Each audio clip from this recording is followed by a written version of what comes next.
everyone, and welcome back to So Very Wrong About Games. I'm your co-host, Mark Bigney, and with me, as always, is my loyal co-host, Mike Walker. How are you doing, Walker? Always good, Mark. Thank you for joining us for this, our live Gen Con broadcast. Here we are in the lesser-populated Kingston wing of the Gen Con convention.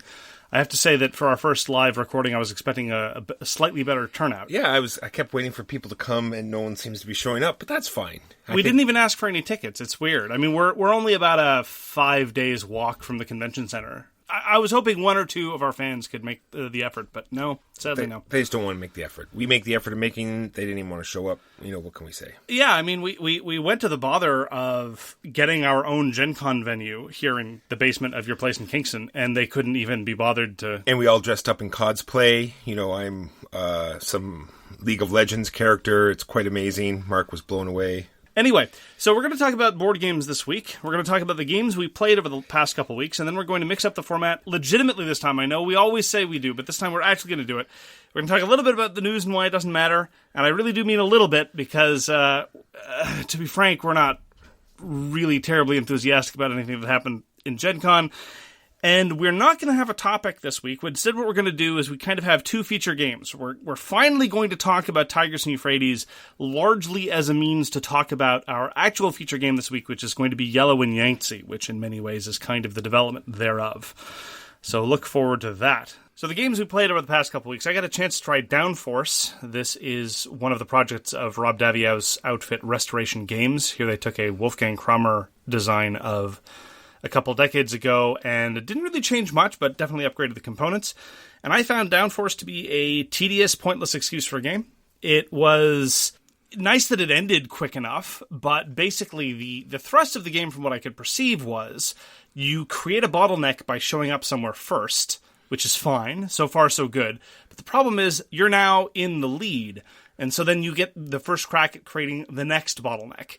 And generally speaking, in a racing game, you need some kind of element of, not necessarily rubber banding, strictly speaking, but you don't want to make it so that the pack just bunches up behind the leader, and then that's the end of the show. And that was definitely the thrust. The person who was in the lead after the first turn was in the lead at the end of the game as well. And part of it, of course, was clever play. But part of it was just that they were the first in the choke point at every time. So I was not a fan. I played it once as well. I think for light... intro game, it's fine, but like you said, other than that, it really brought nothing new to the table. Since we're talking about vehicles, I got to play an interesting game called Let's Make a Bus Route.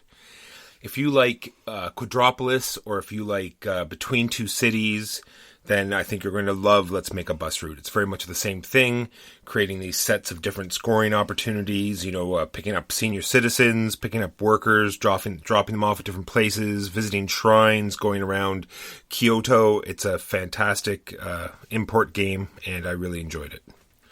I much prefer it when you say the name of the game with your Japanese accent, Walker. I thought you might find that, Let's make a bus route.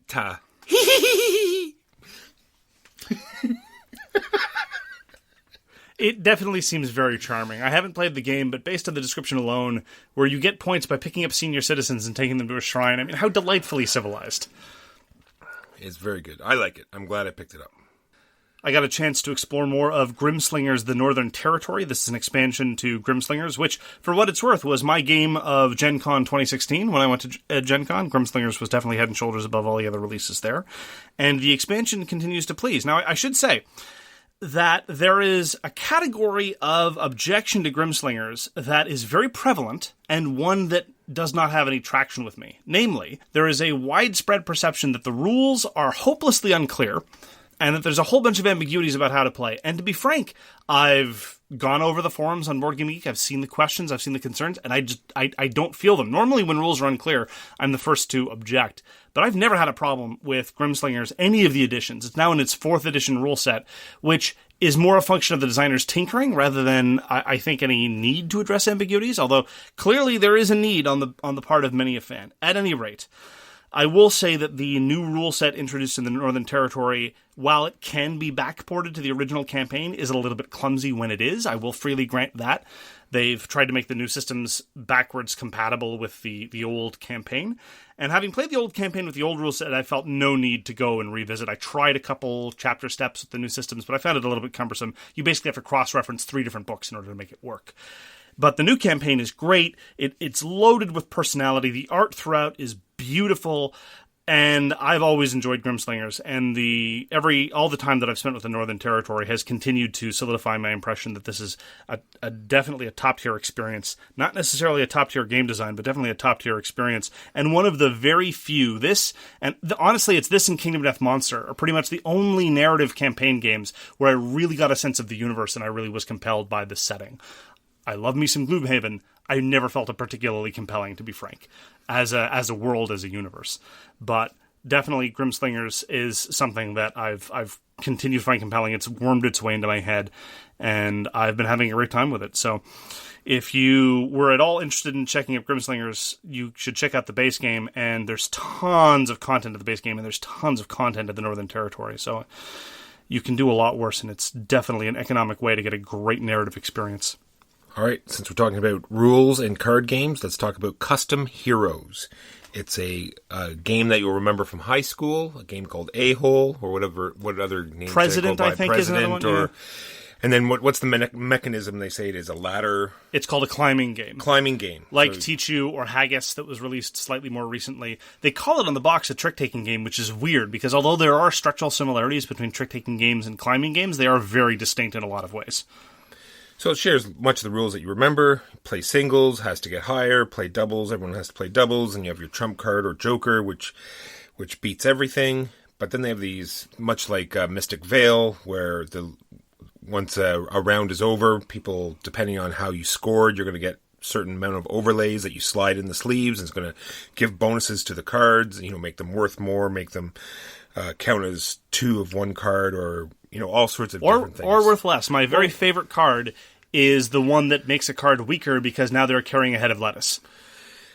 All sorts of, or the foam hand was my favorite. Or the hot dog, or the Hot fish. dog, yeah, very funny stuff. I enjoyed the game overall, but since we're talking about the rules in it, there's like a whole subsection of the rules for this one overlay that you get at the beginning of the game that lets you bet victory points to get more victory points, and it's so obscure and actually get it to go off, and it just seems odd and such a huge waste of time. It is strange. It's about a quarter of the rule set just for this one card. It's a card that works radically differently from every other card in the system. I agree with you. It's not particularly clean. Every time I play a climbing game, I'm reminded that whatever the logic is to playing a climbing, because there is one. There are better and worse players at climbing games. Tichu in particular, the skill ceiling is very, very, very high. But whatever that logic is about, when to break up a set and when to hold on to a 9 or a 10 or whatever, and when to use your bomb, whatever that logic is, I don't have it. And so I play it mostly randomly like a monkey.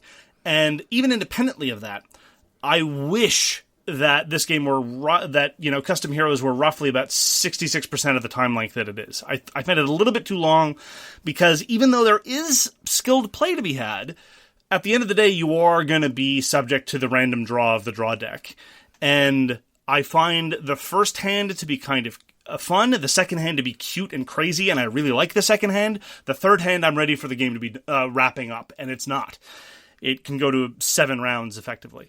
And so I really like a lot of things about Custom Heroes. But I think I'm increasingly of the opinion that climbing games are not for me, and I just really wish it were shorter. True, but if you have fond memories of playing A-Hole in high school and you want a more gamey version, this is definitely up your alley. Absolutely. That is Custom Heroes by AEG. I got to pull out a game that I've really enjoyed for years called Chicken Caesar. The theme of this game is that a whole bunch of chickens and roosters in a coop have organized themselves along Republican Roman lines. So there's a Caesar, there's a censor, there are the Praetorians, it's a whole thing. It's a common problem here in Canada. Oh, yeah. It's one of the biggest agricultural problems, in light of the trade sanctions and tariffs being applied to us by the Americans. There was a substantial movement to strategically redeploy the poultry legionnaires to the border, but thankfully we've held off. Really thank us for that. Yeah. We won't go into, why we're responsible, but anyway, go ahead. Chicken Caesar is in many ways evocative, not thematically, obviously, of Republic of Rome. I really like political games where you have voting to secure offices or to have laws that change the rules of the game. In Chicken Caesar, you control a family of roosters, and you try to jockey for those roosters. Not literally, you don't ride the back of roosters, but you try to jockey for those roosters to occupy various political positions, and those political positions let you exert influence over the game state. It's great. I love political games like that, especially if they're not too long, and Chicken Caesar is about 90 to 120 minutes. Republic of Rome, I wanted to like a lot. That was the old Avalon Hill game back in the day, and the reprint as well. I wanted to like it, but it was just too long and too arbitrary. But Chicken Caesar is great, and it knows just when to end. It ends when enough roosters have died. There aren't enough roosters to occupy the positions, or one player has had their entire family die, in which case the game is over. And there's this beautifully cynical element about scoring, because mostly you get your points by lying about what your roosters have done. You create a monument to your dead rooster saying, oh, he was a marvelous Caesar, he ruled as a benevolent Caesar, and he was never Caesar. Anyhow, that's just a minor side note. It was a relatively obscure release by Nevermore Games, and the theme is so ridiculous, but the actual gameplay is relatively straight, that it's an awkward fit, but one that appeals to me on a fundamental level. And I enjoy Chicken Caesar every time it comes out. Honestly, Chicken Caesar and City of Horror are probably my two favorite political games in terms of negotiation and politics. And there are a lot of people who don't like games like that, but if you're willing to be, brutally manipulative of your fellow players and to exert power and try to bend people over a barrel, it's definitely an experience worth looking after. So if you get a chance to try Chicken Caesar, I highly recommend it. So you and I got to play the dexterity game we've been waiting for. Manara. Yes. And I think it was everything that I wanted it to be. It was relatively quick, relatively clever, interesting gameplay, and dexterity built in. Nice balancing, nice levels, take it as high as you want. I thought it was really fun, and they did a great job. Manara is a weird redesign of a game called Villa Paletti, which was a dexterity game that was briefly infamous because it won the SDJ the same year that Puerto Rico was nominated. And so a number of people lost their minds. I hate Villa Paletti. I have a very simple standard with respect to dexterity games that are light and silly. The rules have to be comprehensible. And I remember Villa Paletti having a number of very thorny rules issues, which is not cool. I'm not okay with that. Especially if it's relatively, just a straightforward stacking game. I was willing to go through some of the rules ambiguity of SEAL Team Flicks because there were some other game elements on top of it, on top of just the shooting. But if SEAL Team Flicks were desperately, fundamentally unclear about how shooting works, for example, what constitutes a successful shot, I would have shelved it right away. Anyway, just a subtle reminder that SEAL Team Flicks exists and is awesome. But Manara is also a co-op dexterity game. It's kind of puzzly in a strange way, which I thought I wouldn't like, but it was all right. Basically what happens is you pull a card and it tells you what you have to place. And if you don't have the necessary resources to place them, you don't have the right color combinations, or you don't have enough open spots on the board, then the group takes a penalty. So you look at what you've got, you look what's on the board, and you try to gamble about what the card is going to give you in terms of what you're able to fulfill. And then on top of that, you have to have a steady hand. I have yet to play a cooperative dexterity game that I didn't like, and Manara continues to please. It's quick, cheap, and cheerful, and it is indeed what it promised to deliver. So Manara was definitely an enjoyable experience for me, and I look forward to trying again. All right, keep going then. Okay. That was mine. Hey, we got to go back and forth. Remember, I do one, then you do one, and then I do one. Okay. Oh, is that how podcasting works? See, I've been accused by many people of talking over you, when in reality what they don't understand is that I, as the editor, have to chop out vast silences where I'm waiting for you to open your fat mouth. And then I eventually have to... That's hurtful. That's personal. So I get to play Paper Tales. You and I have both been looking for a drafting game that's nearly as good as Fairy Tale, I think, for years. I don't know how badly you've been looking for it, but I know for a fact that you're with me, that when it comes to drafting games, Fairy Tale is definitely the sine qua non of the genre. And even other games with drafting that I thoroughly enjoy, I've talked about this before, games like Ginkopolis, games like Blood Rage, I don't enjoy the drafting of it. I think it's largely tacked on. And so I've been looking for a pure drafting game that could possibly be as nearly as good, or at least worthwhile playing, given the existence of Fairy Tale. And I think Paper Tales might be it. I don't think it's as good as Fairy Tale, but it's awfully close in a number of ways. It accommodates hate drafting, it's quick and it's cute, it has substantive player interaction on top of the hate drafting, it's got interesting card variety, it's got a plurality of different building strategies. I really enjoyed it. It's got lovely, lovely art, And it's a little overproduced. It's got a board and wooden tokens when it doesn't really need them. So that kind of bumps up the price past what it needs to be. But it also has a very promising-looking expansion coming down the pipe, which increases the player count up to 7, because for some reason drafting games have to go to 7 now. That's just the law. I wonder why that is. See, that was a pun. That's what I bring to the broadcasting table. That's the humor part? Gotcha. Yeah. Can you make sure you tell me that every time it comes? Because I'm sure not only I would appreciate that. You're the one with the air horn side effect. A lot of the listeners would also appreciate when you're the producer. You're supposed to be the one ready with the air horn sound effect whenever it is that. Oh, it's upstairs. Technical difficulties. Yeah. Sorry, no air horn. So I'm looking forward to trying Paper Tales again. I'm looking forward to showing it to you and seeing what you think about it. This edition was recently published in North America by Stronghold. Apparently this was released in Japan a year earlier. Strange coincidence that both Fairy Tale and Paper Tales were, have similar names and were also released in Japan. So maybe that's just what I like in drafting games. There you go. My last game is Blood Bowl Team Manager. And the only reason I talk about it was that I used to enjoy Blood Bowl Team Manager. I've kept it in my collection, and I was sort of wondering why it stayed on the shelf for so long. And someone had it out at the meetup, and I said, "Well, I'll just I'll play it and try to figure out why we don't bring it to the table more." It's because it just takes too bloody long to play. And if you like Smash Up, I really suggest that you give Blood Bowl Team Manager a try. I think it is a superior version of Smash Up, and it's way more fun than Smash Up. But it's a low bar. But I really dislike Smash Up, and I now really dislike Blood Bowl Team Manager. Way too long. Your deck does not change up as much as it should for a game of that length. But like I said, if you like Smash Up, you're playing players at different fields, you're trying to get the highest amount, different teams have really interesting, different powers that really reflect their teams. They did a great job of that, but, long story short, it takes too long to play for what you get out of it. It's just much like Smash Up, where you're doing the same thing over and over, trying to get the most points at certain areas, and, that gets old very quickly. I get a chance to pull out a game called Titan's Tactics. It's a relatively obscure release of about 5 years ago by a company called Imbalanced Games that basically did nothing else. This is a game from the school of design that I kind of call the claustrophobia school of design, which is how much can we rip out of established genres and still have a compelling game. So this is a no-luck tactical skirmish game where you pick a team of characters at the start of the game and then you go at it. And some of the abstractions are very interesting. So one of them that right off the top is often one that I enjoy. There are no line of sight rules for ranged attacks. There is, however, just the restriction that you can't target somebody if you're engaged. If you're engaged, you have to target the one you're engaged with. So there's a lot of element of basing, but you don't have to worry about calculating line of sight and shooting around corners and stuff like that. The one thing that it does that is extremely counterintuitive, but I think it works really well for a game of its lightness, is damage is purely abstracted. If I whack somebody for 2 points of damage, that just goes to a shared track. You don't track individual damage on an individual character. So it's a seesaw back and forth of who can do more damage to the opponents. But layered on top of this is the standard mix of special abilities and game-breaking powers, and there's a resource manipulation element where you can take more actions for a champion at the cost of more cards, or you can spend an action getting cards back, but again, it's no luck. Whenever you draw a card, you pick the card you want.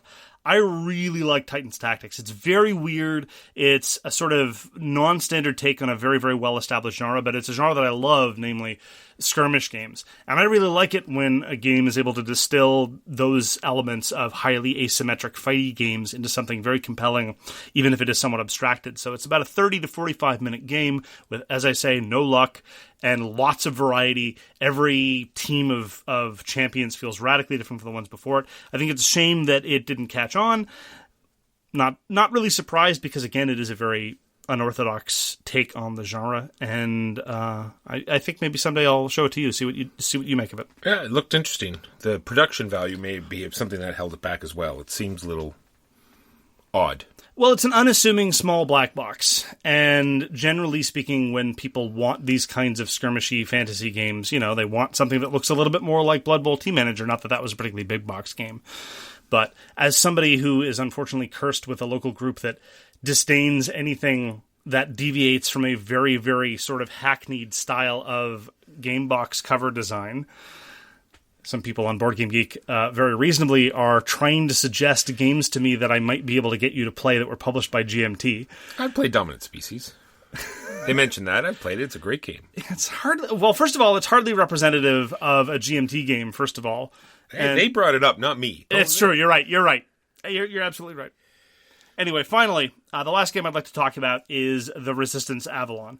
Now, the local... Again, talking about the things that I suffer at the expense of the local group, the local community is very much of the opinion that Secret Hitler is the way to go and that The Resistance is an inferior game. Now, most people prefer it by virtue of the fact that The Resistance is a slightly more intense experience, and I will freely grant that. The Resistance is a little more intense, and that's because it has, how should I call it, information. And so, since you actually have to process information rather than just randomly hurl accusations at people because it's a random game, yes, The Resistance is a little bit more intense than Secret Hitler. When and if I ever resurrect All the Games You Like Are Bad, I'll probably do an addendum to my review on Secret Hitler, because the game has aged very poorly for me. And it is precisely in this way that it's just randomness by virtue of a whole bunch of incentives that people have in the game to act in ways that make the game relatively random. So we played The Resistance for the first time in what feels like forever, and immediately, 5 seconds into the game, it was just like entering a brightly lit room, to paraphrase what somebody said of my favorite philosopher, Immanuel Kant. There was things to go on, there were inferences to be made, there was a logic puzzle to be solved. Oh, it was beautiful, it was great, I loved it so much. It hurts my soul so much that I'm not able to play The Resistance more. I will say that I prefer the normal Resistance, because I do also, and this is the height of pedantry, but it is what it is, I don't like how, ever since Shadows over Camelot, the Arthurian legends have been recast as some sort of spy thriller, which makes no sense to me, and I don't know why it's settled in with such conviction in the gaming world. I don't object to The Resistance Avalon, and I actually like, the Merlin and Assassin element, but I prefer it in the sort of the original sci-fi version. At any rate, love The Resistance. It's one of my all-time favorite games. It's a shame I don't get to play it. That was the games we played this week, and now on to the news and why it doesn't matter. And there surely isn't much news, right? It's not as though, Gen Con is going on and they announce stuff during Gen Con. So news, of course, it's ambiguous. There's things that are happening, and then there are things that are newsworthy. Fantasy Flight announces expansions, news at 11. We could go on and on about... That's one of mine. Richard Garfield and FFG announce Key Shark jumps the forge. Yeah, so there's a lot of discussion about the distribution model for this game. So Keyforge, the selling point is that every deck is supposed to be unique. And I do think it's actually kind of cute that every deck has its own unique card back. I think that is cool. Every deck will have its own name and its own little graphic, and so no deck will be the same in that sense, and that, I think, is fine. And I'm not even particularly worried about the fact that there's some possibility that two decks might be different only by virtue of a couple different cards. Fine. That's okay. I don't really think that you're in danger of encountering a deck like that anyway, and even if you did, you'd probably play it different than everyone else. What bothers me is the expectation that the play group is going to be the ones to do the balancing work. Garfield has said that, a lot of different things go into balancing, blah, blah, blah, blah, blah. But they built into the system is this notion that everyone's going to be logging their plays online, that they're going to go to the Fantasy Flight website and register their deck and say what deck beat against what. And that, to me, says that they know that the sort of meta is not going to be very stable, and they're expecting that they're going to have to... They can't nerf individual cards. They're instead going to have to restrain decks that are just accidentally too powerful. And I'm not interested in an organized play environment like that. I'm really not. It's not even organized play. It's just a scenario in which they accept the fact that these decks might be horribly imbalanced, and their best response is, well, the community is going to give us the data we need to tell them how to manipulate things. This is just like going back to my objections about app-driven games and players expecting to do the playtest work. I just it makes me uninterested in the game design. That's something I was just reflecting on that I'll talk about now, is that there are companies that are putting out games that are revolutionary and pushing the limits. And then there are other companies that are putting out games to make money, i.e. 3rd editions, 5th editions, a unique card decks that you can buy multiple ones to try to find the most powerful one than all your friends. And this just proves the point. I'm not necessarily that cynical about Keyforge. I mean, look, if they wanted a license to print money, they would instead follow the standard CCG model. Like, that's the license to print money. That's only a booster at $5. This you have to buy the whole deck at probably going to be what, $25. No, they say 10. 10. Oh, they say $10 a deck. That's not too bad. Yeah, I mean, plus $25 Canadian. Thereabouts. Well, honestly, look, I'm no longer chasing the Magic Dragon, as it were. I'm no longer looking for the Magic replacement. I've tried Codex, the Sterling design, I think came closest to doing that for me, but it actually showed me that I wasn't interested in a Magic replacement. I'm one of the few who thinks that Epic, the card game, did a pretty good job of it, to be honest. And, I've looked over the rules. It seems fine. I mean, look, almost anything is a better designed game than Magic, to be honest. But it's just not a format that I'm particularly interested in. When it comes to one-on-one battle card game things, there's a billion different things that are very, very compelling and interesting. I mean, BattleCon, our viewers are crying out for you to try BattleCon, Walker. You owe it to them. You just have to bring it. Okay. Well, Sakura Arms. Sakura Arms, exactly. And that's just in the domain of like constructed deck-ish. Well, you don't really construct a deck in BattleCon, but that wants me to interrupt and say that I forgot to talk about a game, Siege Storm, that came with Lords of Hellas. I got to play it, and it has some very interesting mechanisms, where your troops are advancing down a lane, and there's different ways to interact with them at the different positions, and once they get to the end of the lane, there's different things you can do with them, and I thought it was very interesting, and I definitely want to try it again. Okay, well, your reports are definitely more positive than a lot of the other ones I've heard, which mostly seem to fall into the range of eh. Well, it was only one play, and I could see where it'd be meh, because it's this there wasn't very many cards, and they all seemed to do sort of it was all just sort of creep. It's like this one is a 6, whereas this one's a 7, and we'll see. Like I said, it was one play. We'll see.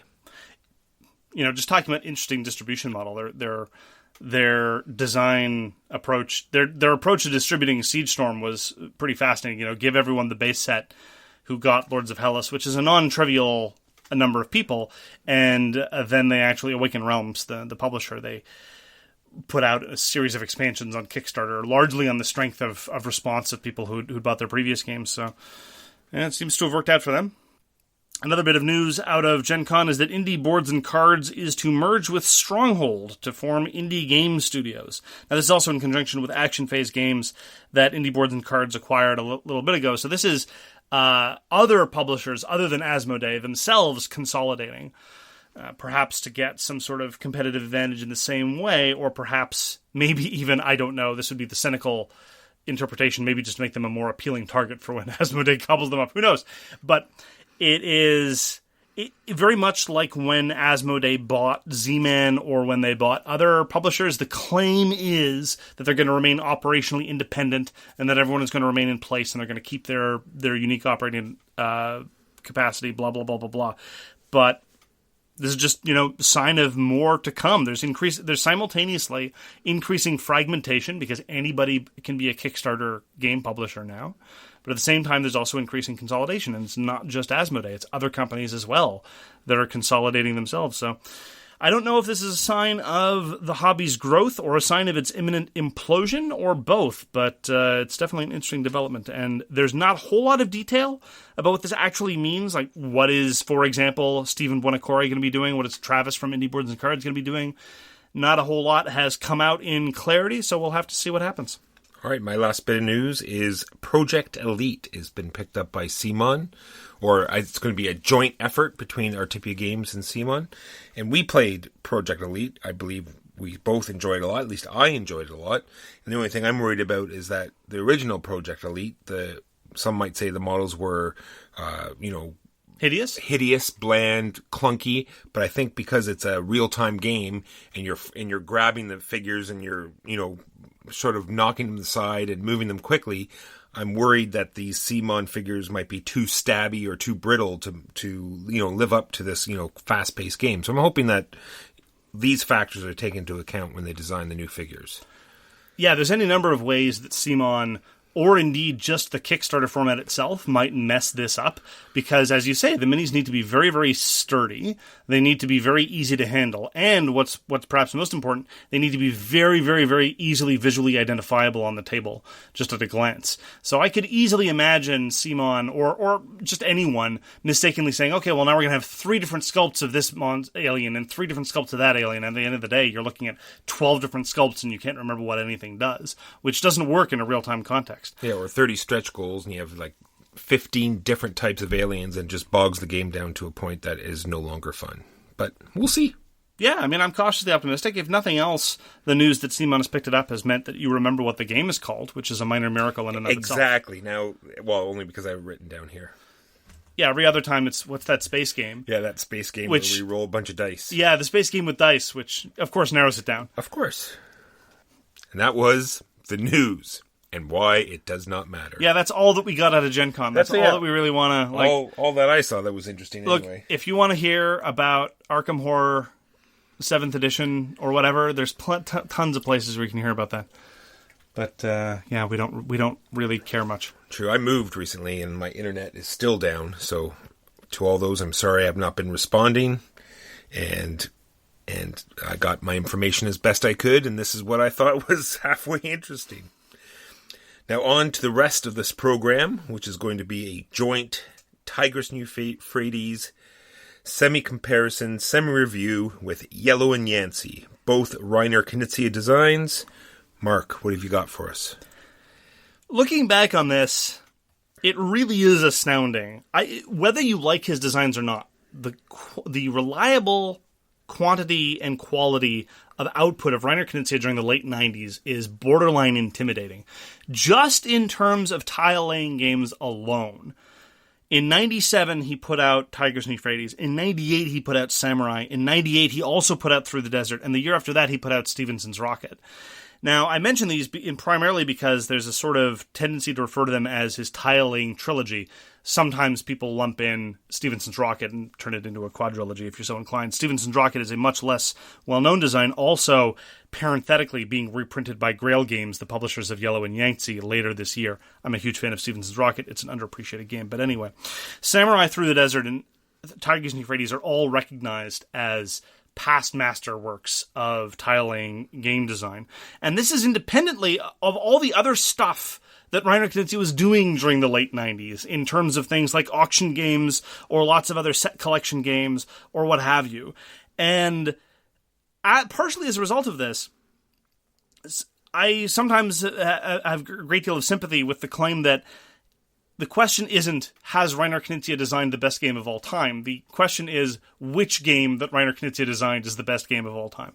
And for me, definitely, it's Tigris and Euphrates. Now, partially as a result of this, for years, people have been asking us to talk about, either individually or collectively, to talk about Tigris and Euphrates. And I've been reluctant to do so because I'm quite frankly intimidated by the prospect. I don't know that I'm equal to talking about why I think Tigris and Euphrates works, or why I think it's a great game. And even his other games, like Samurai, like Through the Desert, like Stevenson's Rocket, even those games, I'm not entirely sure that I could capture even a small fraction of what their brilliance is. But the fact that they were all published over the course of 3 years blows my mind. It really is. When I was looking over his chronology, it was really between 1995 and 2004, he was churning out an incredible quantity of brilliant designs. Since then, it's kind of fallen off a cliff. But maybe he's back. Maybe he's back, Walker. So why don't we start with Tigris and Euphrates? It did happen first, after all, and I think it can give us some sort of grounding for talking about Yellow and Yangtze later. What is it that we're doing in Tigris and Euphrates? Well, it works out that what we're doing in Tigris and Euphrates works exactly for both games. So in Tigris and Euphrates and Yellow and Yangtze, you are playing colored tiles to generate points, which are collected by same colored leaders. And there's a whole bunch of other game mechanics, but the lowest color out of all the colors that you've collected, of all the colored points you collect, the lowest color is your score. The thing that I really like about these games as tile-laying games, I enjoy tile-laying games as a genre, even when they're not designed by Reiner Knizia. But one of the things that Tigris and Euphrates and Yellow and Yangtze, to a lesser extent, both capture, that a lot of other tile-laying games don't, is that the interior of the board still matters. If you look at other tiling games, like Carcassonne is the classic example. Carcassonne mostly happens at the periphery. You score something and then that area is dead. You don't really deal with the interior of the board anymore. It's still pretty, and it's nice, and the board evolves, but you're always dealing on the peripheries. In Tigris and Euphrates and Yellow Yangtze, every space on the board matters, and the geography of the board and the interior is often more consequential than what's happening at the periphery. And of course, both of these things could change. What used to be the periphery could now be the interior, or vice versa, by virtue of what's going on. So not only is it incredibly dynamic, but it is also a question of constantly engaging with all areas of the geography. So I feel like it owns that element of geography in a way that a lot of other tile-laying games don't. So let me go into a little bit of detail about what I mean by this. In Tigris and Euphrates, there's loads of conflict without ever really knocking a player out of the game, because the conflict takes a variety of different ways. Sometimes it's bashing someone upside the head. Sometimes it's a prolonged cold war of developing a front and not knowing who's going to throw the first shot. Those are some of the most delicious moments of tension in Tigris and Euphrates that I really enjoy. And coupled with that is a lot of element of cooperation, because these kingdoms really do evolve. You're talking about a situation where, by virtue of sometimes even just the placement of one or two tiles, the entire scope or significance of a given kingdom can change. And suddenly it is in your interest to either relocate or suddenly redevelop resources in an area of the board that used to be dead to you for all purposes. And it's that dynamism and that need to pay attention to the overall shifting of the geography of the board that I really think differentiates Tigris and Euphrates even from other excellent top-tier tiling games. I agree with all those points. Like you said, other games, the game is mostly based around the tile that you just played. You're going to generate some sort of, game effect or score, and then it's gone for the rest of the game. Whereas, like you said, Tigris and Euphrates, it stays on the board until it's removed, but even up until that point, it generates its power, it generates, making it closer to the other kingdoms. It's all around great. And I think what I feel why Tigris and Euphrates is a great game, I think it leads into like chess and games like Barony. I want to come up with more examples, but it's very basic actions. You take two actions and it's very simple, but how it evolves onto the board and all the different strategies and thinking ahead and thinking 5 turns ahead and watching it develop, that is where the game is. Like the actual game mechanics or the rules, it's all fairly basic, but just how it all gets generated onto the board is why it is so amazing. I will disagree with you on one minor point. I agree with everything else you said, but some of the genius of Reiner Knizia designs, his heavier designs, is that everything is incredibly simple, except for one or two things that's very intricate. And that's usually what gives it that extra level of nuance and depth and strategic possibilities. So to compare this to Stevenson's Rocket, for example, in Tigris and Euphrates, most things are incredibly simple. You place a tile, you plop down a leader, but internal conflicts to a certain extent, but those external conflicts, they're a little bit crunchy. And the details there and the consequences of the timing and who selects what timing and how you play the tiles and the chaining consequences of those. Now, some of those subtleties are, the standard chaos theory, butterfly flaps its wings and suddenly, Mesopotamia has no food anymore. But some of it is also just a little bit crunchy, because explaining Tigris and Euphrates is not a trivial thing. Lots of other Knizia games, you can be done real quick, because they're very, very simple. The analogy that I would draw with Stevenson's Rocket is, you can explain how Stevenson's Rocket operates as a game in literally about 2 minutes, but the scoring is very complicated. And that's where all the detail is, and that's what everyone's like, okay, wait, so how does this trigger, and what does this do again? Similarly, when you're playing Tigris and Euphrates, people are going to be asking, okay, wait, so this conflict works this way, and the consequences are what again? And you have to walk them through it again. And that's even ignoring the fact that there are a couple, and this is probably one of those minor nitpicks that I have with it as a design, a necessary evil. There are a couple of weird corner cases in Tigris and Euphrates that people often forget, like that a tile that unites two kingdoms doesn't score for anybody, even if it doesn't cost a conflict. A lot of people forget about that, and a lot of people miss those nuances. But it is absolutely the case that the core elements, the core bases of placing tiles and moving around leaders is so incredibly simple and smooth, and yet you get this incredible system that emerges out of it. Agreed. And then the implications of these actions and how it can cascade into all sorts of crazy effects and how it can, clear a whole side of the board or, totally sway the game.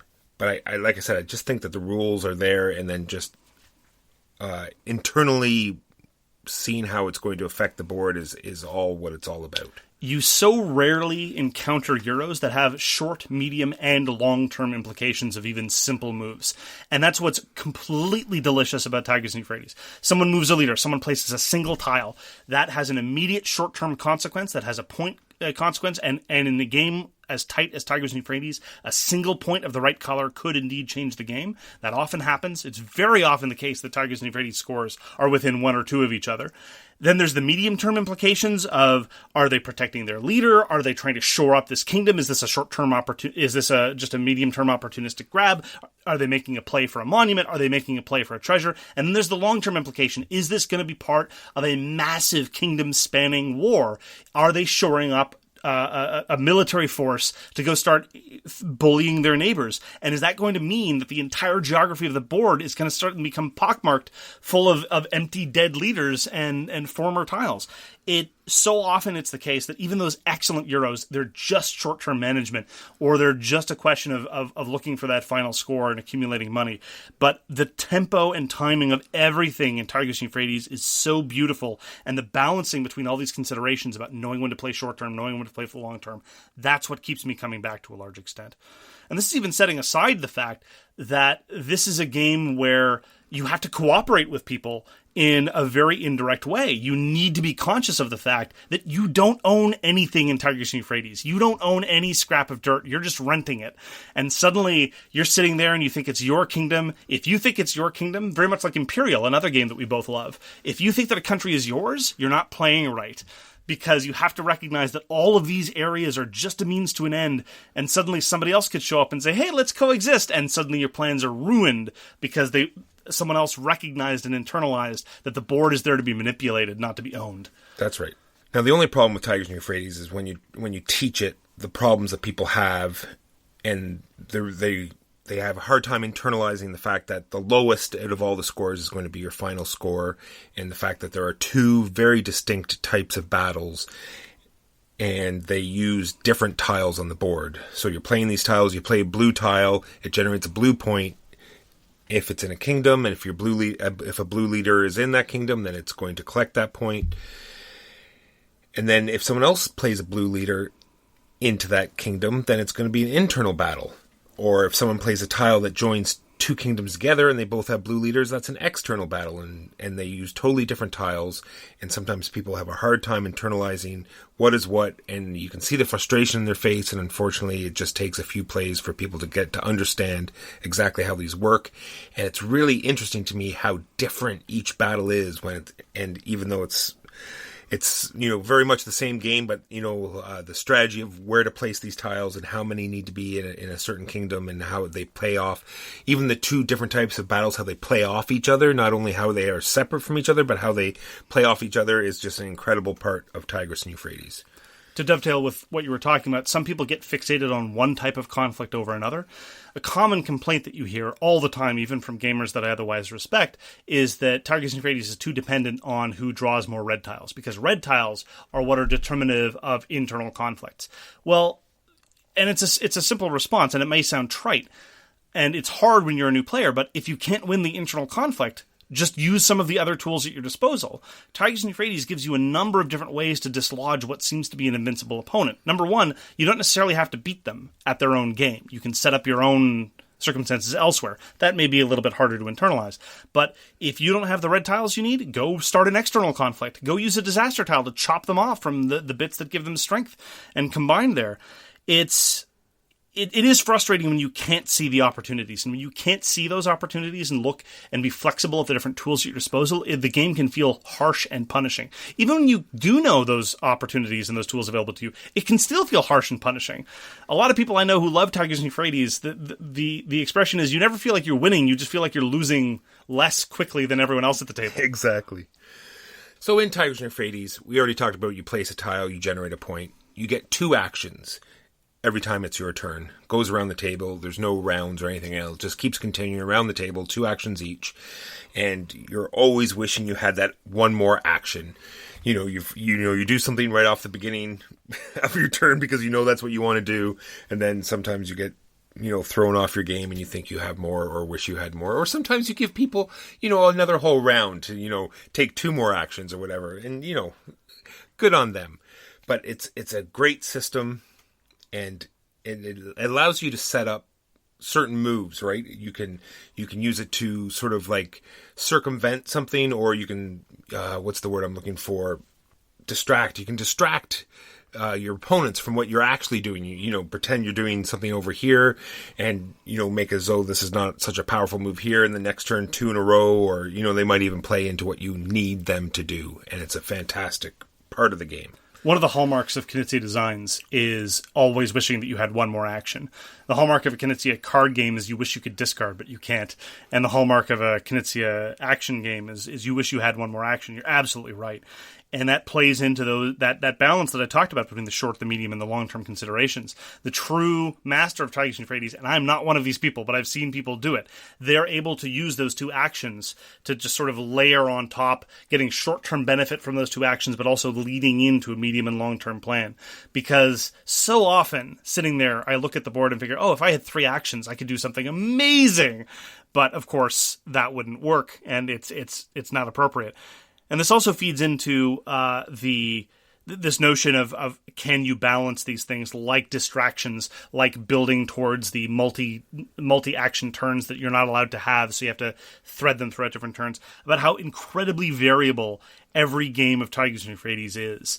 That's one of the beauties of tile-laying games in general, and Tigris Euphrates definitely shines because the number of monuments that people decide to build, sometimes you see a game with no monuments built, or just one near the end, or tons of monuments. This changes the tenor of the kind of conflict you're going to see and how frequently the conflicts are.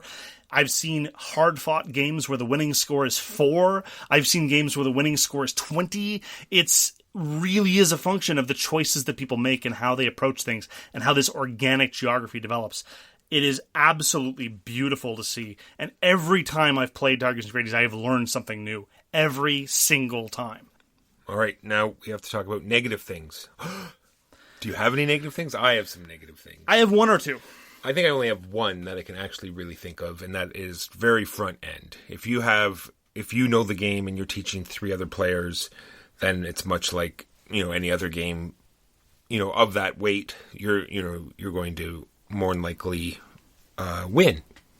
But it's one of those games that even if it's your first game, the rules are basic enough that you can play, and it's one of the games where I like to say you're going to get out of it what you put into it. It's like if you don't need to overthink it, you play a tile, you get a point, and you can play the whole game that way. And then slowly over time, you can start looking ahead and seeing how all these mechanisms work together and how you can, change the game state and stuff. So that would be my one and only negative for the game. I'll just repeat what I said before, which kind of echoes what you said. For new players that don't know the other avenues and the other tools they have available to you, it can feel very punishing, it can feel very harsh. Sometimes even for an experienced player, it can feel very punishing, very harsh. Sometimes that's exactly what I'm in the mood for, but it can be intimidating. The other thing is that, and I mention this primarily because I think it's one of the rare areas where Yellow and Yangtze is strictly superior to Tigris and Euphrates. So more on this later. I know, but more on this later. Is that very often, by virtue of the tile mix and just by virtue of how the game develops, you end up with a mitt full of blue tiles. And a mitt full of blue tiles can be used to your advantage, but it's tough. It's hard. You have to really work at it, and it's one of those things that only a truly experienced player can pull off, or if you're in a very fortunate situation. And so the game does let you take an action and wipe your tiles and then redraw, but it is half your turn, and where every action is precious, it can often feel like a bit of a mistake. But that's kind of a necessary consequence of the design. You need that many blue tiles in the game. Blue tiles are the second most common form of tile in Tigris and Euphrates after red, because when you need a blue tile, you desperately need a blue tile, because otherwise you're not going to be able to cross a river, because blue tiles are the only ones that go on rivers. And as you might imagine from a game called Tigris and Euphrates, they care about the rivers. But sometimes you don't need to cross the river, and you're looking down, you've got 4 blue tiles, and you would love to have something else. So that's a bit awkward. That's all I got. That's it. That's all. Yeah. So let's talk about Yellow and Yangtze. Now, Reiner Knizia has in the past sort of played with the ideas that he's introduced in some of his seminal designs. We've seen this in Ra. He redeveloped it into Aratzia. He redeveloped into Priests of Ra and the Ra the Dice game. And all of this is within a 10-year period after Ra was published. We see this with Lost Cities that eventually became Keltis, which, by the way, is his only SDJ-winning design, which then spawned the Oracle in new ways. This reminds me I should really play all the Keltis expansions because they're very, very interesting. These are games that differ a very great deal despite having very, very, very similar rule sets. And it's in that kind of tradition that we have Yellow and Yangtze now being released 20 years after Tigris and Euphrates was developed. Now, some of the differences between Yellow and Yangtze and Tigris and Euphrates are very, very obvious. One of them being that we're operating on hexes, not squares. Some of the other differences are thematic, and now it's sort of a facile joke to say that Knizia doesn't care about theme, and I'll talk a little bit about that later very briefly, but obviously the theme is different, but the rules similarities I found to be deceptively significant. Well, all I want to put in here is the fact that I think we had the ideal first game. Yes. We came in thinking that it was an upgraded sort of Tigris and Euphrates, and we played it with one person that had never played Tigris and Euphrates, and we got pantsed. He pantsed us so hard, Walker. And it was like sort of one of these eye-opening things. It was such a perfect first game. Like, it was. Perfect storm. Someone who's never played a Tigris and Euphrates game against two players that enjoy it and love it, and just to show us that it is such a different game than Tigris and Euphrates. Yeah, you're exactly right. It was an ideal circumstance to really forcing us to acknowledge how different the play experience is, because it was literally halfway into the game where I was thinking, wait, I'm building towards something that's not going to work. I was just reaching into my same old bag of Tigris and Euphrates tricks, saying, oh, okay, I'll dislodge them with an external conflict. I'm like, wait a minute. What? No, I can't do that. So we got destroyed. Yeah. So thoroughly. Yeah. So you really need to unlearn preconceptions. So I'll start off right away with one of the reasons why it's so different is that despite the fact that so much changes in Tigris and Euphrates, it tends to happen through very staged, planned interventions. Whereas Yellow and Yangtze is very, very dynamic. Things happen at a much faster pace, and you don't really have medium to long-term planning in the same way that you have in Tigris and Euphrates. It's much more turn to turn. I think what he's done is taken your one negative Tigris and Euphrates, which is when you have a bad tile pull. He's made it so every tile is useful. Every tile now has a special ability, I guess you could say, that it does an alternate thing while you play it. And so I feel in Tigris and Euphrates, you're more playing the map state, where in Yellow and Yangtze, you're more playing the tiles that you have in your hand. Yeah, that sounds fair. So to talk about blue tiles in particular, I said I'd pick it back up. In Yellow and Yangtze, you can play any number of blue tiles you want for a single action and just chain them all along. So if you end up with a mitt full of 4 blue tiles, that's fine. You can get rid of them all in one go and refresh while still getting to score and play them instead of having to quote-unquote waste an action. And that's even setting aside the fact that there are now new special tricks that you can do by just playing tiles from behind your screen. Whereas in Tigris and Euphrates, there were these special disaster tiles you had that you could only play twice during the game. Now, in Yellow and Yangtze, it's just if you discard 2 blue tiles, that has the same effect. You nuke a tile anywhere on the board, which isn't any more complicated in terms of rules. In some ways, it's even more straightforward, and it gives you just a greater degree of flexibility with respect to the tiles you have in your hand. Let's just go in to another one, right? Because the other one is the green tiles. You can play 2 of them to move a building. That doesn't really mean much because we haven't explained what they do, but that just goes into something else I want to say is when these 2 abilities where you have to play 2 tiles, if you happen to have that color leader off the board, you can use it as one of the tiles. In Yellow and Yangtze, that's not something that can happen in Tigris and Euphrates, and I thought that was a fantastic mechanism. I think that is a very, very, very solid improvement because in Tigris and Euphrates, one of the most punishing situations you can be in is if all your leaders get kicked from the board. And indeed, in Yellow Yangtze, it's a bad scene. You need your leaders on the board. But it's just a consolation prize. It just gives you a little bit more flexibility, kind of like a catch-up mechanic. You've had your leaders are off, you haven't been able to score with them, but now you have a little bit more flexibility in terms of your tile play because you can buff up your tile play with your absent leaders. Exactly. Your first action can be to do this double action, using the leader, and then your second action is to put that leader out. So I think it's really neat. Which really feeds into my central point that Yellow Yangtze can be very, very, very dynamic. You still have to plan ahead a little bit. You have to look at your tiles and figure out what you're going to do. But no longer is it the case that it's really in your interest to look at the board state and say, okay, I want the game in 5 turns to look like this. I need this kingdom that I'm in over here and this kingdom I'm in over there to grow in the following ways. And I need to watch the growth of that. No. It's more like, okay, here's my hand of tiles. Here are the points that I need to do. Okay, let's have some crazy stuff happen. Because so you talked about buildings. So we're using buildings here to refer to either monuments in the case of Tigris and Euphrates or pagodas in the context of Yellow Yangtze. And I said one of the great variable elements in Tigris and Euphrates is how many monuments get built. You don't have that variance in Yellow Yangtze. A lot of pagodas are going to get built. They're going to get built all the time. They're going to get stolen. They're going to get destroyed. They're going to get rebuilt. They're going to get relocated. So they're going to hit there. They're going to be frequent, and you had best just accept that. And so why is it so more prevalent in Yellow Yangtze? Well, one of the reasons in Tigris and Euphrates, sometimes, like he said, no monuments were built. How are monuments built? You convert 4 tiles off the board into a monument, and now those tiles are indestructible, but they are no longer of any color.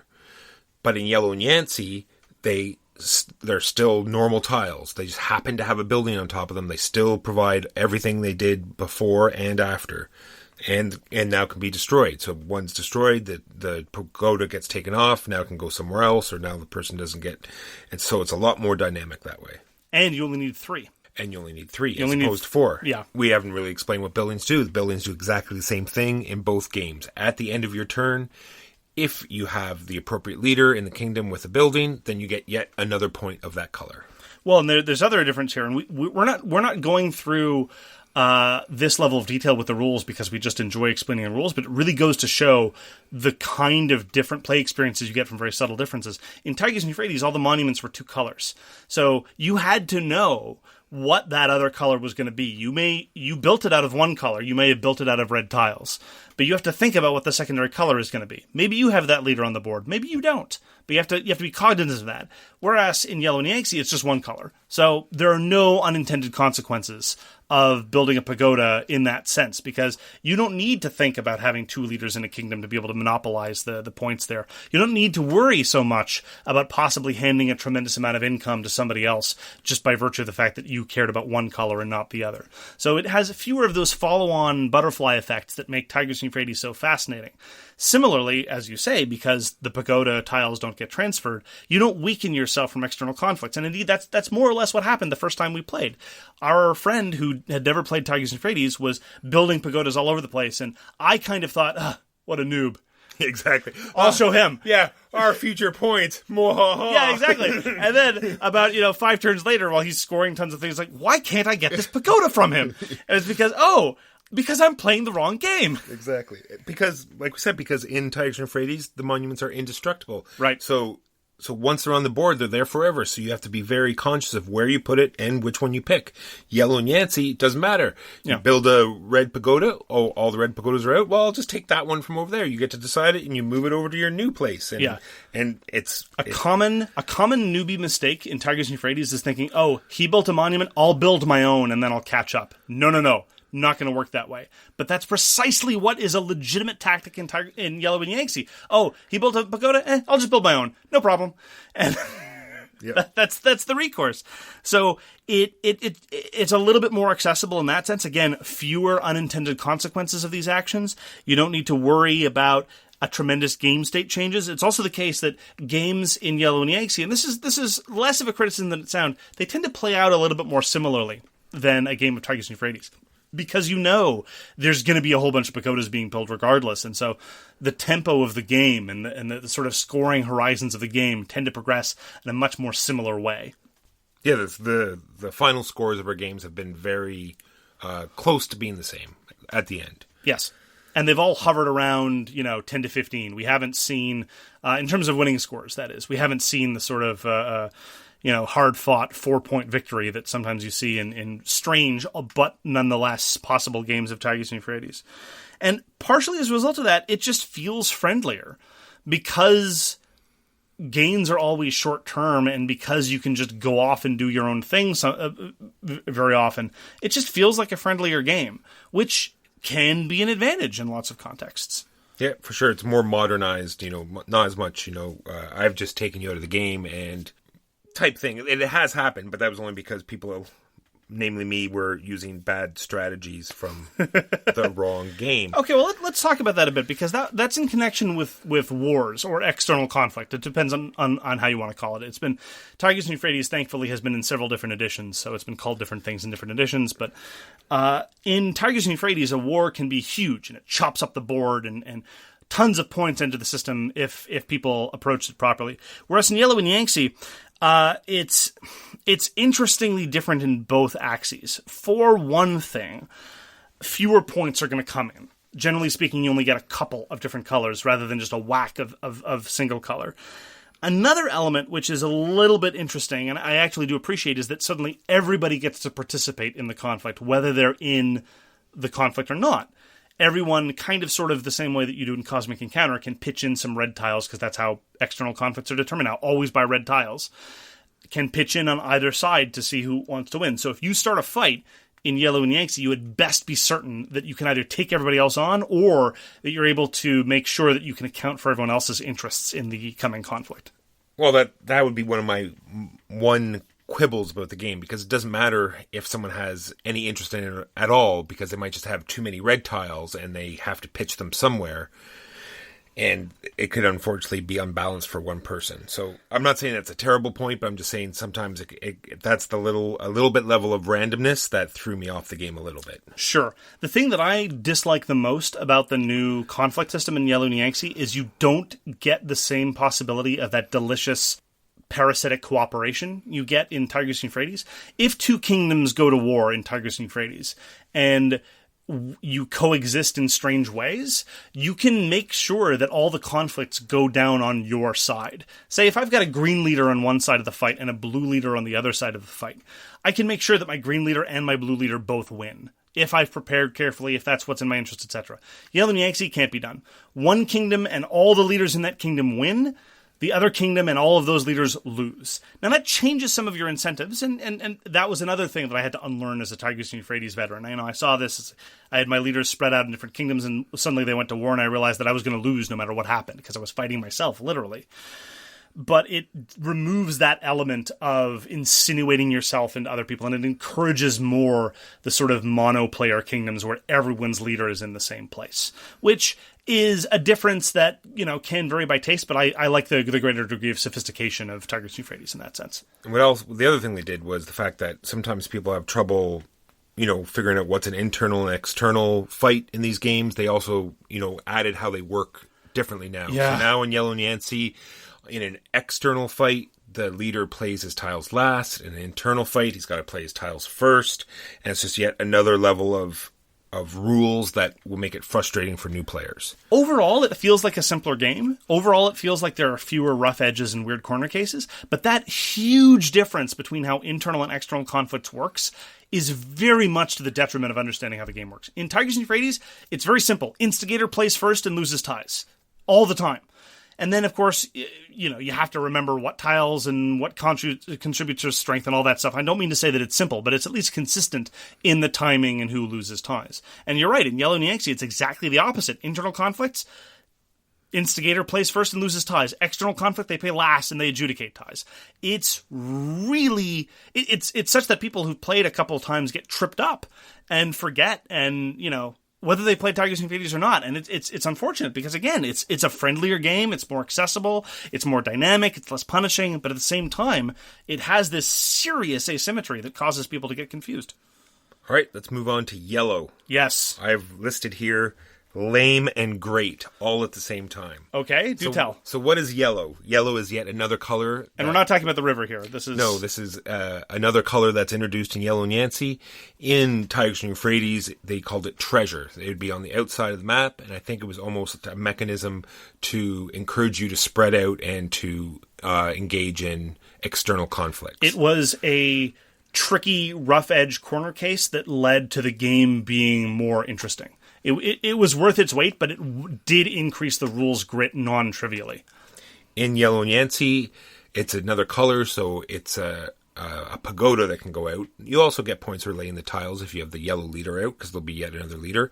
But it now puts this yellow pagoda on the board, which sends up all these flags, because yellow points can be added to any of your points to boost up your lowest, right? They're wild, yeah. They're wild.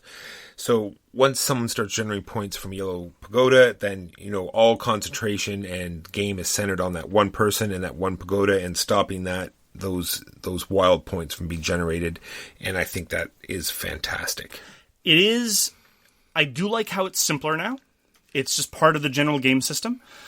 I also kind of appreciate how it's a little bit, well, at the same time, a radical break from Tigris Euphrates. It's a little bit of a throwback, because when you build a monument in Tigris Euphrates, everyone perks up. It's like, okay, this is what the game is about now.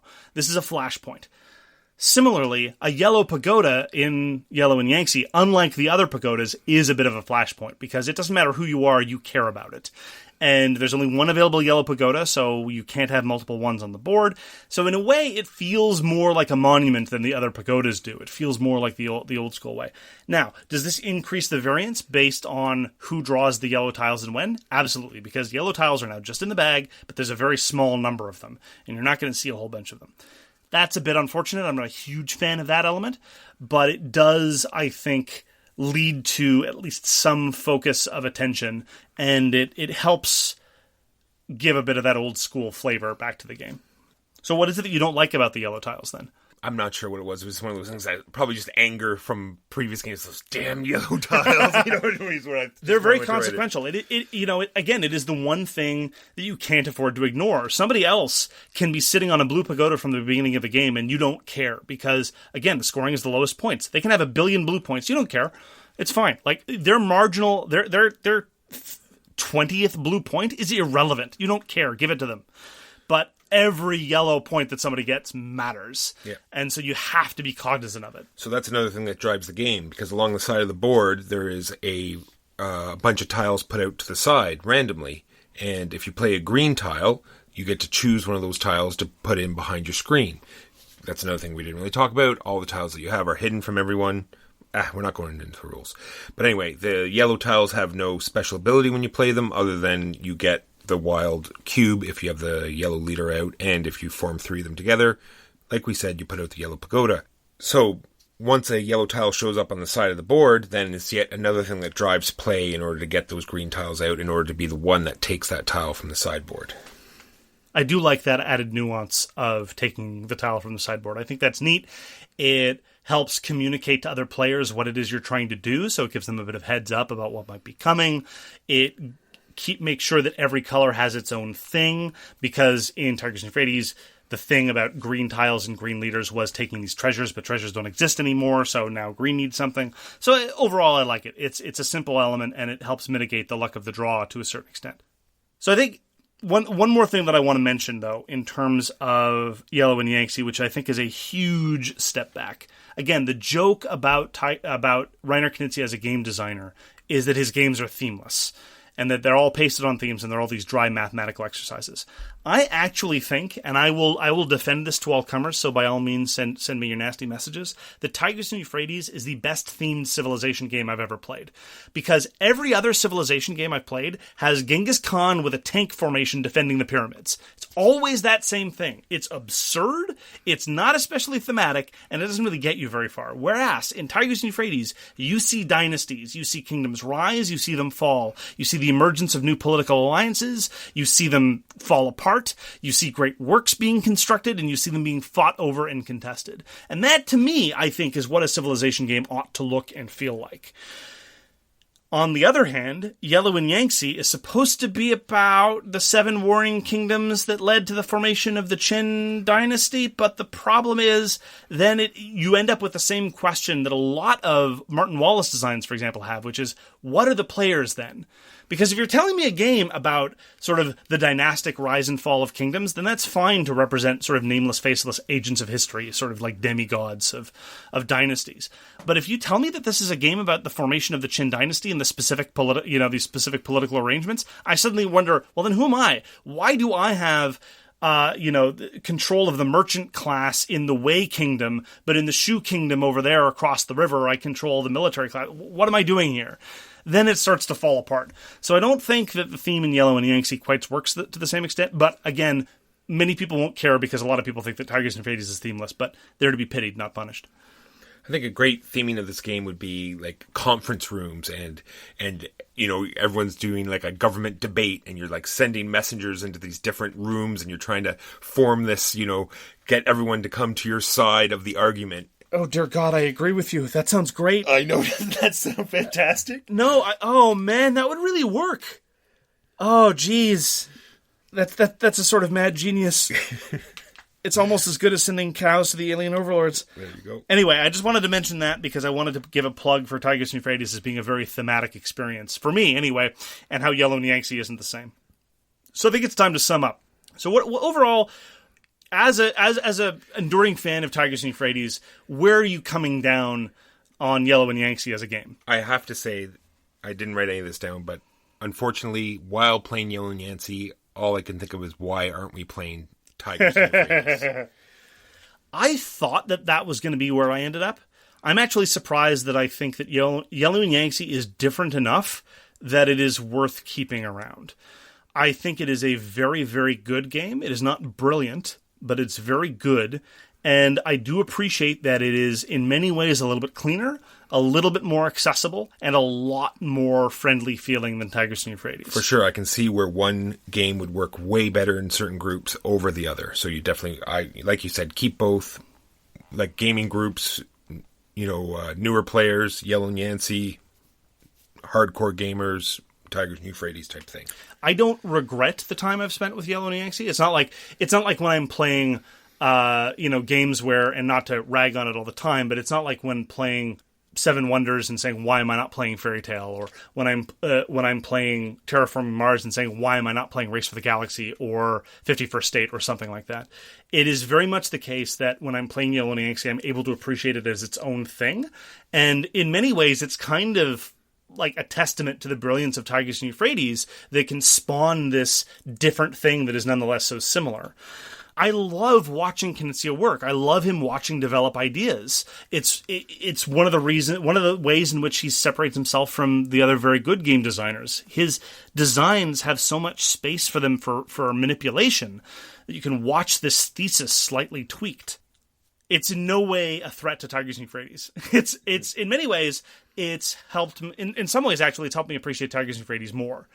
Just because of how much more planning is involved in Tigris and Euphrates, how much more dynamic the board is. Because even though the actual turns aren't as dynamic and they're not as much instant gratification as you get in a game of Yellow and Yangtze, it's much more dynamic long-term in terms of, again, the rise and fall of these kingdoms and watching the board develop. And I'm hoping we're going to get more players to play Tigris and Euphrates. We're introducing this Yellow and Yangtze, and hopefully they'll really enjoy it, and then we'll say, hey, we've got this other game that's sort of like it, that you might like as well. That actually, I hope you're right. That actually might be even more dangerous, because as we've said, Tigris and Euphrates can be very intimidating to a new player, and if we feed them the introduction game of Yellow and Yangtze, and they try to play Tigris and Euphrates as though they were playing Yellow and Yangtze, that would be a very humbling experience for them, I think. And then they might not want to ever come back to it again. So that might be very dangerous. Yeah, it definitely would be the opposite, I think, where we got pantsed by playing Tigris and Euphrates during Yellow and Yangtze, but trying to play Yellow and Yangtze and Tigris and Euphrates would be the opposite experience. And it would probably be very frustrating. Yes. Well, that about closes us out, so thanks very much for joining us for So Very Wrong About Games. If you'd like to get in touch with us, you can reach Walker via his email justrolledadice@gmail.com. You can reach me, Mark Bigney, on Twitter @TheGamesYouLike.